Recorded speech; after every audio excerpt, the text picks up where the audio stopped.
Welcome, everyone, to Off the Bench. My name is Mike Pfeil. I'm with FFL Allegiance. I have the honor and privilege today to interview Miss Kali Somerville with FFL Fury. That's nice. I had a cheer in the background. I like it. I like it too. I like when we first started recording Kali, we were just going to let the whole song play. Kali was dancing. We didn't know we should have started talking. Right. We got a whole audience laughing too. I know. Everyone always says how funny I am, so I like it. I got to get my wife to watch it so she can see how funny I am. Well, welcome today, Kali. How you doing? I'm doing great. That is awesome. Well, you know, with Off the Bench, we kind of just go through people's story, their journey, and you know where they came from, what they've gone through, and kind of where they are today. And with what you're doing today with your team growth, and then you personally, you've been going out there and really killing it with this new telesales that we're doing. So yeah, we want to kind of hear and understand exactly what you've done to be able to get to this point. So if you can just tell everyone a little bit about your story, where you came from, and I'm sure I'll have a lot of questions along the way. I appreciate it. Cool. Thank you for having me this afternoon. But so I've been with FFL Mike for 2.5 years. June would make 3 years exactly. Time flies. It does. I came from another insurance company that only sold term, and we had one product, and there was a lot of people that couldn't get covered. Long story short, and you've heard this story before, but a lot of people haven't. Is May 2019, my father died. He didn't have any insurance because he didn't qualify for term. Wow. The only thing that would have covered him would have been whole life. Okay. He had high blood pressure, insulin-dependent diabetes. He was 66 when I started with the other company. And they said that whole life was bad, right? So why would I try to sell my father something that was bad for him, right? I believed what they said. Coming to FFL now, I know that, you know, he would have qualified very easily for a whole life policy. It wouldn't have been expensive. It might have been like $40 or $50 a month for $10,000 in coverage. And that would have made a big difference for me and my sisters, because we had $10,000 in coverage versus we had nothing. And at the time, I was a vice president with the other company, and I was broke. Okay. And I couldn't even contribute to help my sister pay for my father's final expenses, because I wasn't even making the money to be able to pitch in at that point in time. Oh, you were a vice president there? A regional vice president. Regional vice president, wow. Yeah, very fancy title. There's not any fancy money to go along with it. Not at all. Got it. So that was, and I was there for 6.5 years. Like, I believed in their mission, and I followed, you know, I was coachable. I followed the people in front of me, and they said if I did these things, I would win, and I lost big time. Lost everything. I got cars repossessed, got evicted. Like, and people think when I say I got evicted, like, I didn't get to put my stuff in storage. Like, I didn't even have my money to put my stuff in storage. Like, I literally had my stuff put out on the street. Like, the sheriff knocked on my door with the manager. And it was a Thursday morning, knocked on my door.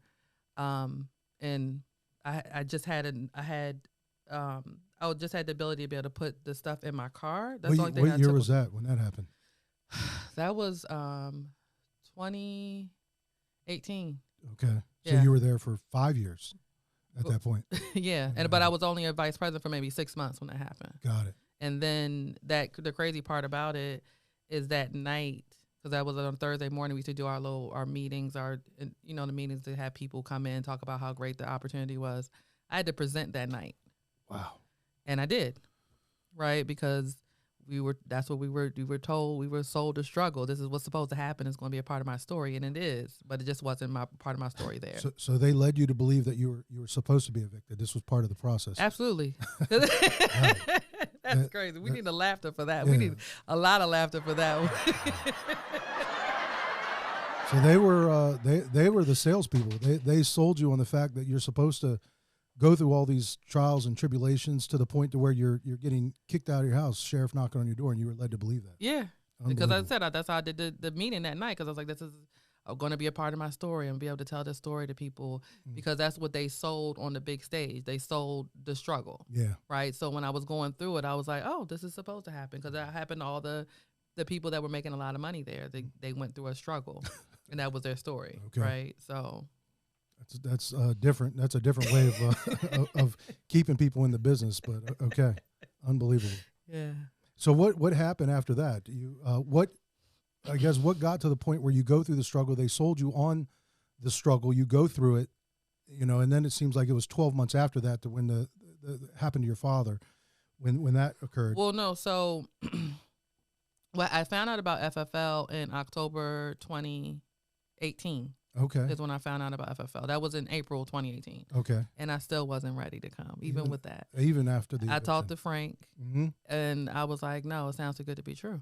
Wow. And so I was like, no, I'm not interested because it's like you guys are making up these numbers. Like, they can't be true. And so my dad died May 2019. I started with FFL June 2019. Got it. So that was kind of the straw that broke the camel's back. That was. Enough was enough. On top of my upline, there never even acknowledged that my dad died. Unbelievable. Yeah, so that was a whole nother thing. That's a lot to go through. Yeah. So your father passes. Finally, you and Frank, and you and I have talked about this a lot. You talked to him. What did you call him back and say, hey, I know we talked last year, but I'm ready now, or what happened? I called back the guy who told me about FFL because it wasn't Frank. It was somebody I went to high school with. Okay. Yeah. And so what'd you tell him? Did you tell him everything you'd been through, or just say, no? I just called him one night. I was out driving Lyft or Uber or something I was doing with my Lyft. I didn't have a car. It was a Lyft car that I was using, so it wasn't even my car. But I just was fed up, and I just out the blue called him, and I was like, hey, tell me about that company again. Tell me what you were, because I knew he hadn't been here that long. And I also knew he wasn't a vice president. So I was like, what do you make on average? And he told me, and I was like, whoa, okay. Yeah. So the next day he had me on the phone with Anna. Unbelievable. Signing me up. You were driving Lyft. At what point you working at the previous company, did you start, have a side hustle? You were driving Lyft or Uber, whatever you're doing. Probably after I got evicted. After the eviction. Unbelievable. Because that's another thing too. When you get to vice president, you're not supposed to do anything else. Okay. You're not supposed to have a job. You're not supposed to do any. You're not supposed to have any other income besides that. Okay. So I until I just had to do what I had to do. Like, I didn't have no choice at that point. I was driving Lyft. I was doing DoorDash. I was selling plasma. I think we talked about that too. Yeah. Like $25 for 45 minutes for them to suck my blood out. And I've asked you this many times when you and I've talked about the story, and you say, Mike, you always ask me the same question. I go, because I just can't believe it. I'm like, I'm stunned that you're a regional vice president. You can't have another job. They're controlling what you do.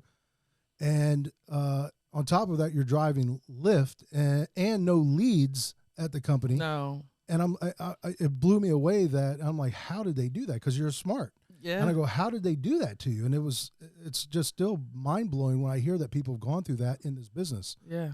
Unreal. And all those people like I said, they do a good job of selling the struggle. And so when you're struggling, you think this is supposed to be this is natural. This is normal. Yeah. Right. So when they normalize a struggle, and again, there was a lot of meetings there, like 5 days a week we were meeting about morning meetings, after all kind of meetings. Right. So they're saying the same thing over and over and over again. It was like brainwashing you. That's exactly what it was. That's what brainwashing is. Yeah. You're just hearing that same message over and over and over again. Well, I guess almost your father passing, it was almost like an angel on your shoulder, because if that wouldn't have happened, I'm sure you probably wouldn't have reached out to Mike. Like, that wouldn't have, I believe that, taken place. So unreal. So you came here to FFL. What did that look like? Who came with you? Was it just you? It was just me at first.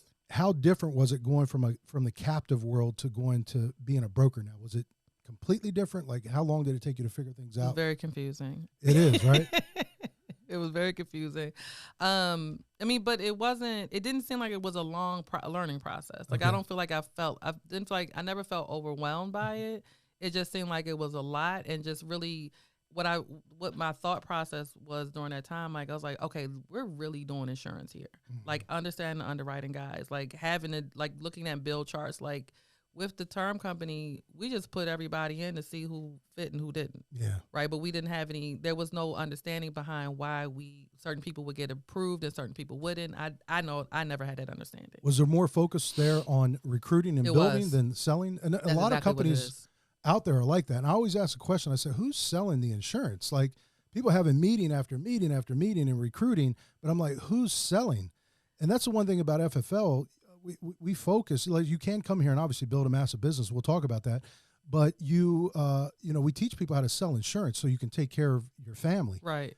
First. And when you're bringing people into the business, we have an obligation to show them how they can utilize this vehicle that we're in to take care of their family, and then building the business kind of is on top of that. And we can do amazing things with it. But that blows my mind that when people come from that type of situation and they're just talking about recruiting, no one's really selling. So, how did the first couple of months look for you? Were you were still doing the Lyft? I was Uber? still doing Lyft because I needed the car. Oh my gosh.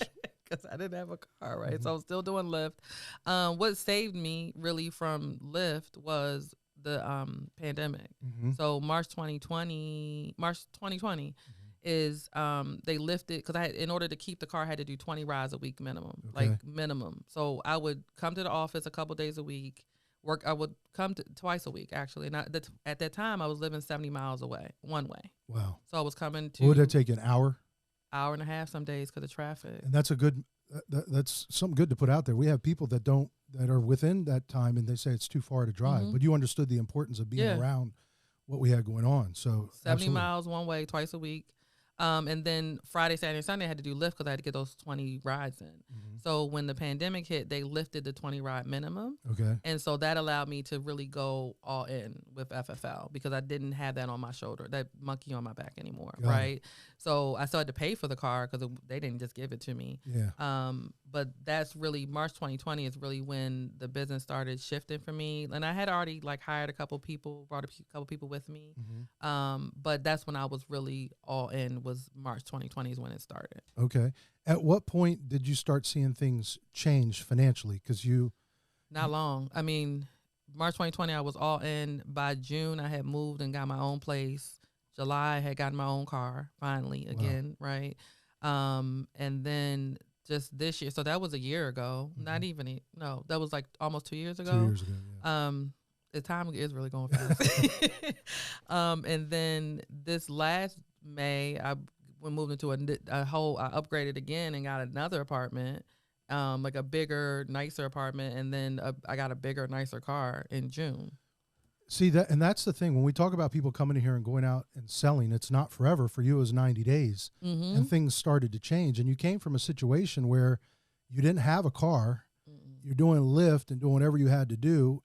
You lived in a 1-bedroom home, right, with a friend. I lived in her house, but my room was her son's old room. So that was my space in the house, was a bedroom. And that's inspiring for people out there that are at these captive agencies. They're buying into something that it doesn't have to be. Mm-mm. And they're buying in a dream that's not real. And to know that you can get out of that captive space and go to the independent side of things. And within 90 days, once you go all in, mm-hmm. 90 days, things can be completely different. Completely different. Right? Yeah. And it's amazing that you've been through that. You were a regional vice president at that company. You go back and can still talk to people that are there, and people still aren't willing to make the change. Because if they were, you'd have probably even 1,000 people. The person I was living with, they were in the company, and they saw my downfall mm-hmm. all the way up to my come up, and they still are there. Wow. They do a really good job of convincing you that they're doing the right thing, and they're doing the right thing for clients as well.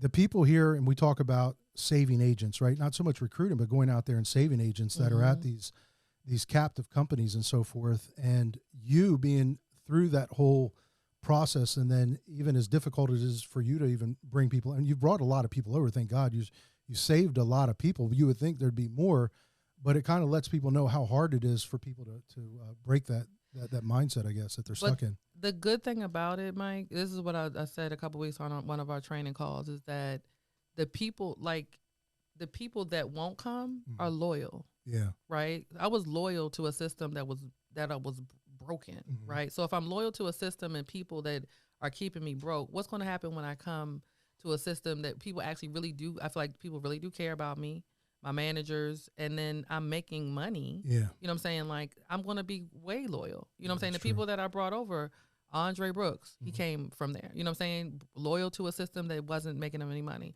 Corinne Giles, loyal to a system that wasn't making her any money. And if they're going to be loyal to that system, they come here, they're not going to go anywhere. That is true. I mean, there's nothing better than what's out there.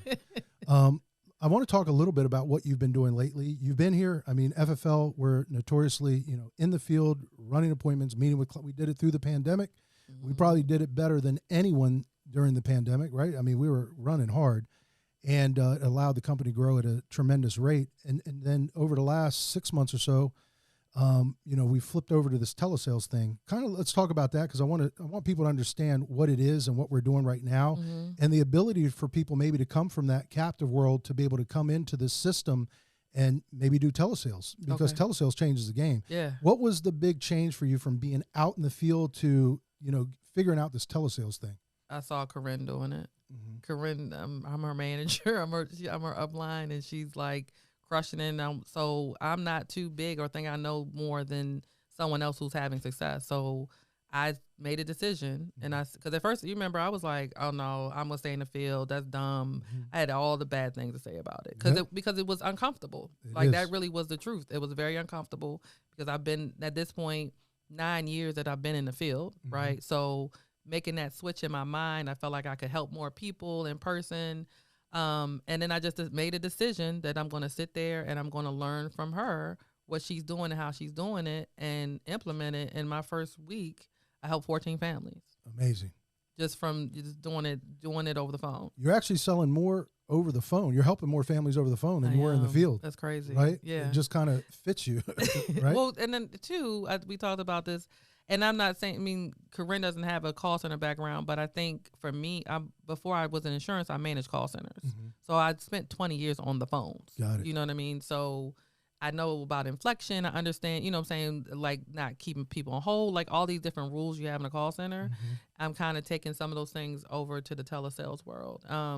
But I think, people are just, I think too, just with the times, this is what they're used to. They're used to doing business over the phone. They're used to doing business via Zoom. They're used to doing, meeting with people not in person, So I think it's just, it's a sign of the times. This is what the future is.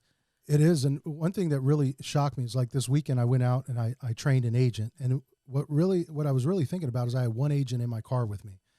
But also, too, I saw you guys on our live sales dials and notice all those people on there. We can train so many more people absolutely over Zoom than we can this one-on-one stuff. So I think it's going to give us the ability to grow a lot faster. And the people that figure it out and are understand the system and how to do it, understand the process, I think are going to grow a lot faster than other companies that are out there that maybe aren't embracing telesales. And I was just looking at my book from last week. Because the goal is we're trying to do one call close. Like we're trying to, when we get them on the phone, we're trying to close them right then and there. And that may not always be the case because if people are working, they can't talk right then. But I'm looking at my book from last week. I had appointments 6 days last week. That's so of awesome. course my activity is higher just because I'm able to talk to more people because I'm on the phone all day, right? If I'm in the field, I might have 10 appointments in a day, right? And then I can make some phone calls in between, but I'm driving, I'm listening to my GPS, I'm trying to do all these different things in my car versus when I'm sitting and I'm focused on the phone, all I'm doing all day is on the phone. So someone no-shows me on the phone, I'm just dialing more people between that appointment and my next one. So I have more control over my day as well, I feel like, doing it over the phone. I love it. I think if you're out there, maybe you're at a captive company, and you want to find a better way. And I mean, I would definitely look up Kali. How can they reach you? What's your number? Put it out there. My phone number, 443-453-6126. So even if you're at that captive company, you're like Kali, don't have a car because they're teaching you that you're supposed to go through the struggle and be broke and have your things repossessed and can't get to work. You can actually come here to FFL, right? And Kali can teach you how to sell over the phone, how to do telesales. You don't need a car, right? No, you don't even need Zoom. I'm not even doing Zoom. Like I'm doing it. Everything is over the phone. These people don't even have to, I don't know what they look like. Only reason they know what I look like because I'm sending them a picture of myself and my license. But I have no idea who's on the other end. They don't know who's on my end. They're just trusting me over the phone to help them with their one of the very most important things that they're going to do in their lives, which is insane to me. I mean, I would do it, but a lot of other people think the same way. They want it and they want it done fast. They put a request in, we fulfill the request, and we're doing it over the phone. Well, there you go. So if you're out there and you want to make a change, there is a better way. Certainly give us a call over here at Family First Life. You can work directly with Collie Somerville, and she can show you exactly how to go from a captive company to the independent broker side, and then teach you how to be able to do it over the phone at a high level and build a big business. We didn't get to talk much about that today, but we'll do that on another podcast. So, Collie, I appreciate you. Thank you, Mike. All right. Have a great day.